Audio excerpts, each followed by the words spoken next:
দাঁড়াও।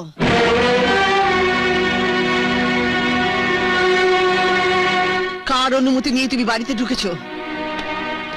আমার বাড়ি, আমি আবার কার অনুমতি নিতে যাবো মা? কোথায় তুমি জানতে চাইবে আমি কেমন আছি?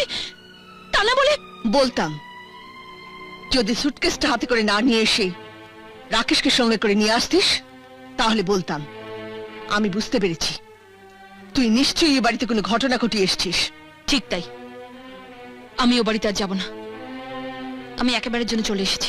রাজা দেবতার মতো মানুষ, ছোট দুটো ভাইকে বুক দিয়ে আগলে রেখেছি, বোনের সুখের জন্য সমস্ত সম্পত্তি দান করেছি, আর তুই ওদের মতো মানুষের সঙ্গে মানিয়ে চলতে পারলি না। ওদের সাথে আমি আর কোনো সম্পর্ক রাখতে চাই না। আজ থেকে আমি এখানেই থাকবো। এই বাড়িতে আমি তোকে থাকতে দেব না।